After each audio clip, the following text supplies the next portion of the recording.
Bienvenidos, suscriptores del misterio y el terror.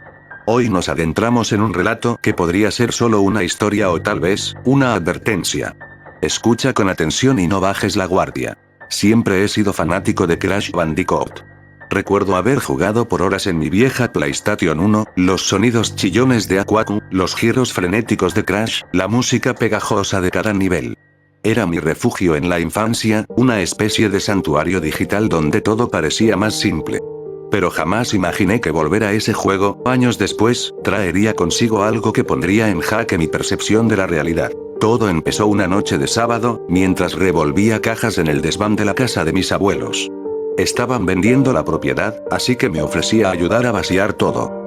Entre juguetes oxidados, libros polvorientos y una que otra foto descolorida, encontré una caja con carátulas de videojuegos. Una sonrisa se dibujó en mi cara al ver títulos como Metal Gear Solid, Spyro, y por supuesto, Crash Bandicoot. Pero entre ellos, había uno que no recordaba. Un estuche negro, sin portada, sin nombre, solo un logo grabado con marcador plateado. CR4SH, con el número 4 reemplazando la A. Lo primero que pensé fue que era algún hack o una demo casera que mi primo mayor había grabado. Siempre fue un fanático de modificar juegos, y no sería raro que hubiera hecho una versión propia. La curiosidad pudo más que la lógica. Me llevé el disco a casa esa misma noche, lo limpié como pude y lo puse en mi emulador de PS1. La consola virtual lo leyó como Crash Bandicoot. Prototype B. Desde el inicio, algo se sentía mal. No en el sentido de que fuera un juego roto o mal hecho, sino en la atmósfera. La pantalla de inicio era parecida a la clásica, pero Crash no sonreía. En lugar de su típica expresión alegre, tenía la boca ligeramente entreabierta, con ojos completamente negros, como si fueran cuencas vacías. El fondo era estático, sin música, y con un zumbido apenas audible, como si estuviera escuchando una televisión mal sintonizada. El único botón que aparecía era Start, escrito en letras blancas y parpadeantes. No había opciones ni intro animada. Aún así, presioné Start. El primer nivel cargó sin título, solo un simple nivel 1 en la esquina. El mapa parecía el del primer Crash, pero todo estaba marchito. Los árboles estaban secos, el suelo agrietado, y el cielo completamente negro, sin estrellas, sin luna. Era como si todo el color se hubiera drenado del juego. Crash se movía lento, más pesado de lo normal, como si cada paso le costara dolor. Al girar, no hacía su sonido habitual, sino un gemido distorsionado. Al principio pensé que era un error del archivo, pero algo dentro de mí me decía que eso era intencional. Avancé un poco. No había cajas, no había enemigos. Solo un camino recto y cada vez más oscuro. Hasta que encontré la primera máscara de Aquaku. Pero no era como la que recordaba. Estaba agrietada, con los ojos cerrados y la boca torcida en una expresión de angustia. La tomé por inercia, esperando el clásico Oga Boga, pero en su lugar, escuché un susurro. No debiste volver. Me quedé paralizado. El susurro no venía del juego, al menos no parecía. Retumbó en mis auriculares como si estuviera justo detrás de mí. Me quité los cascos de inmediato y miré a mi alrededor. Estaba solo. Apagué el emulador de inmediato, con el corazón a mil. Me reí nerviosamente. Debe ser parte del mod, me dije. Un susto barato. Pero había algo que me inquietaba profundamente. El juego, antes de cerrarse, mostró un mensaje en rojo, como grabado en la pantalla. Él te ha visto. Pensé que sería el final de la rareza, pero esa fue solo la primera grieta en la realidad. Lo peor apenas comenzaba. Dormí mal esa noche. No por pesadillas, sino por una incomodidad profunda, como si alguien me estuviera observando desde las sombras de mi propia habitación. Me desperté varias veces sudando, con la sensación de que algo estaba al borde de entrar por la puerta, aunque nunca lo hacía. Pensé en tirar el disco, olvidarme de todo. Pero había algo que me llamaba. Una necesidad enfermiza de saber más, de entender qué era ese prototipo. Al día siguiente, luego de varias horas de dudas, volví a ejecutar el emulador. Esta vez, el disco no mostró ninguna pantalla de inicio. Me llevó directamente a un nuevo nivel. No lo había jugado antes. El título decía simplemente, Lágrimas de Aku. Crash apareció de pie en un lugar cerrado, una especie de templo deteriorado con pilares caídos y paredes cubiertas de símbolos que no reconocía. La cámara era fija, y el personaje solo podía avanzar hacia adelante.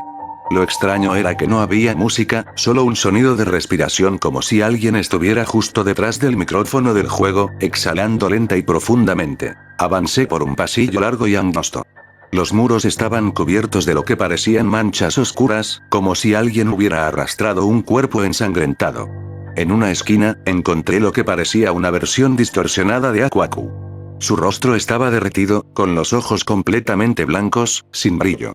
Cuando Crash lo tocó, la pantalla se oscureció y apareció una cinemática. En ella, Crash estaba inmóvil frente a un altar. De pronto, Aquaku comenzó a hablar, con una voz quebrada y humana, no caricaturesca. Fallé. No pude sellarlo. Él despertó antes de tiempo. Ya no hay vuelta atrás. Entonces, la cámara giró lentamente y se posó sobre una figura en el fondo. Una silueta humanoide, alta, deforme, como una mezcla entre córtex y una sombra viva, sin rostro definido. Solo dos ojos blancos brillaban entre la oscuridad, y algo que parecía una sonrisa pero estaba al revés. La figura extendió sus brazos, y la imagen se congeló. La pantalla se llenó de estática. Pensé que el emulador había crasheado, pero entonces, algo más pasó. El escritorio de mi computadora cambió. Uno de mis iconos había sido renombrado. Lo juro por todo lo que amo. El acceso directo a mi navegador ahora decía él está aquí. No solo eso, sino que al intentar mover el mouse, el cursor se desvió por sí solo hacia una esquina, como si algo lo arrastrara. Pensé en un virus, o en algún software malicioso, pero no tenía sentido. No había instalado nada más. Solo ese maldito juego. La paranoia empezó a apoderarse de mí. Revisé la carpeta del emulador y noté algo extraño. Se había creado un archivo de texto, uno que yo no puse ahí. Se llamaba diario.txt. Lo abrí con miedo. El contenido me heló la sangre. CSS. Copiar. Editar. Día 1, me encontró mientras jugaba. Día 2, no duerme. Solo observa. Día 3, intenté borrar el juego. Volvió. Día 4, Aquaku ya no responde. Día 5, él está en el reflejo. No lo mires mucho tiempo. Revisé la fecha del archivo. Fue creado la noche anterior, a las 3:33 am. A esa hora exacta yo estaba despierto, sentado en la oscuridad, con la sensación de que algo me observaba desde el rincón más negro de mi habitación. Mi respiración se volvió pesada. Fui al baño, me lavé la cara y traté de convencerme de que todo era una coincidencia, un truco mental, una ilusión de mi subconsciente obsesionado. Pero cuando volví al cuarto, me congelé. La pantalla de mi PC estaba encendida sola. El juego se había ejecutado por sí mismo. Y esta vez, no había Crash en pantalla. Solo la figura negra. Más cerca. Más clara. Como si cada vez que lo viera, avanzara un poco más hacia mí. En letras grandes, rojas, parpadeando como heridas abiertas, apareció un mensaje. Ya no puedes apagarme. Apagué la PC a la fuerza. Desenchufé todo. Y aún así el zumbido seguía. No venía del monitor. Venía de dentro de la habitación. Como si el juego ya no necesitara una pantalla para existir. No volví a encender la computadora durante días. Aún así, todo seguía mal. Dormía poco, y cuando lo hacía, soñaba con esa figura. No tenía rostro, pero sabía que me miraba. Desde el fondo de cada pesadilla, desde cada reflejo en el vidrio, desde la oscuridad debajo de mi cama. Pensé que podía ignorarlo, pero cada vez que pasaba frente a mi monitor apagado, notaba algo. Una silueta en la pantalla. Leve. Borrosa. Hasta que una noche, no la vi sola. Vi a Crash. Estaba de espaldas.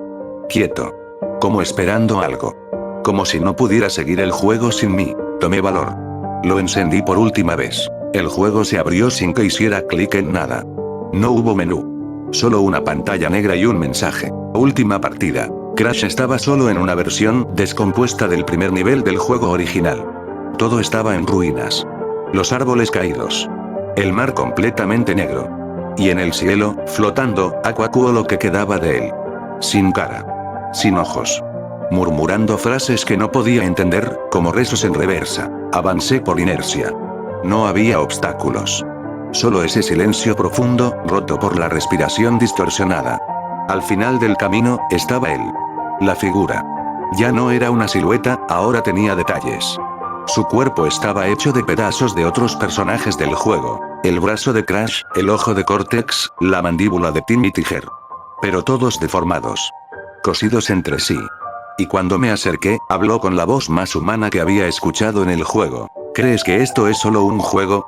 Tú también eres parte del código. La pantalla se tornó roja. Crash gritó. Por primera vez, un grito real. Agudo. Humano. Como si quien lo interpretara estuviera siendo desgarrado en tiempo real. Luego, silencio. Pantalla en negro. Y una sola palabra. Instalado. No pude borrar el archivo. No pude formatear el disco. El juego se quedó. A veces, lo escucho iniciarse solo, aunque la computadora esté apagada. El zumbido vuelve. Y mi reflejo, en ciertos momentos, ya no se mueve como yo. Si alguna vez encuentras un disco que diga CR4SH, no lo juegues. No lo mires. Y sobre todo, no dejes que él te vea primero. Si lograste llegar hasta aquí sin voltear detrás de ti, felicidades. Pero recuerda, el miedo nunca descansa. Nos vemos en la próxima historia si es que sigues aquí para escucharla.